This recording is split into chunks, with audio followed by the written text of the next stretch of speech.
Liao Zhai is an anecdotal novel written by Pu Songling in the Qing Dynasty. It talks about fox fairies, ghosts, and demons.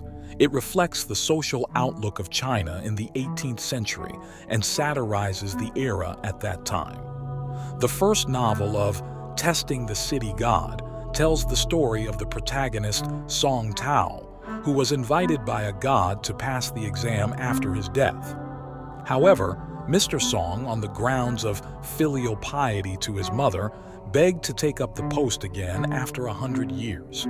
He was moved by his filial piety to his mother. The gods allowed him to return to his soul and serve his mother as a filial piety. So, this dude named Song Tao, he's a scholar from our county, right? One day he's sick in bed, and this minor official comes in with a letter and a horse with a white spot on its forehead. The official tells Song Tao, "Yo, you gotta come take an exam." Song Tao's like, "Wait, the examiner ain't even here yet. Why we gotta start the exam now?" But the official don't say nothing, just keeps rushing Song Tao to get on the horse. So Song Tao, he's sick as a dog, but he don't have no choice. He gotta go. So they ride for a long time and they come to this big city, like a king's capital or something. They go into this palace and it's all fancy and whatnot. There's these dudes in robes sitting in the main hall, and Song Tao don't recognize none of them, except for Guan Yu, the god of war. There's 2 tables set up outside the hall with 2 chairs, and there's already this other dude sitting there. So Song Tao sits down next to him, and they both get a pen and paper. After a while, they hand out the test, and it just says 8 words. 1 person, 2 people, with heart, without heart.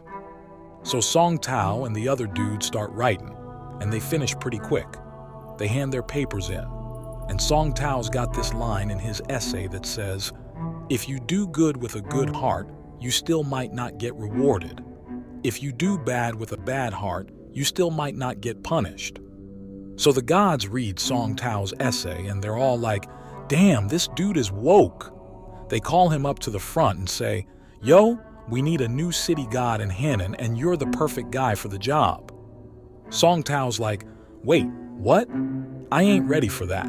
I gotta take care of my mom. She's old as hell and she needs me."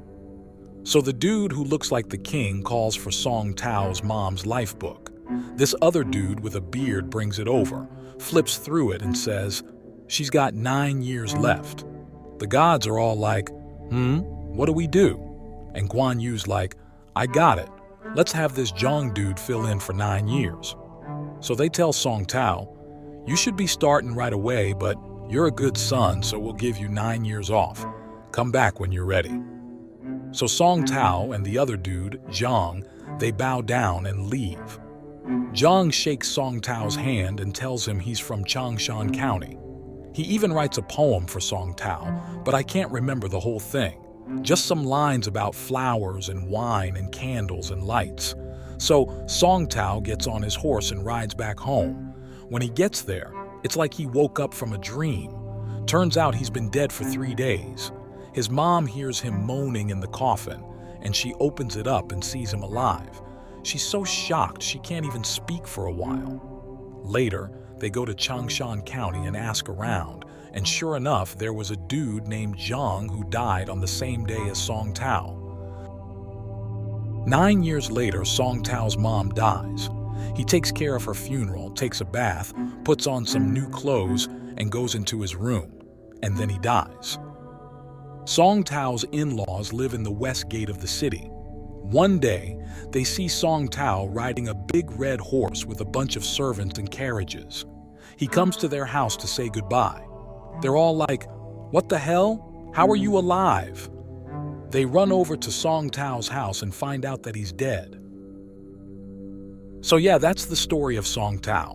It's a pretty wild tale, but it just goes to show that you should always be filial piety to your parents, even if it means you gotta give up your dreams.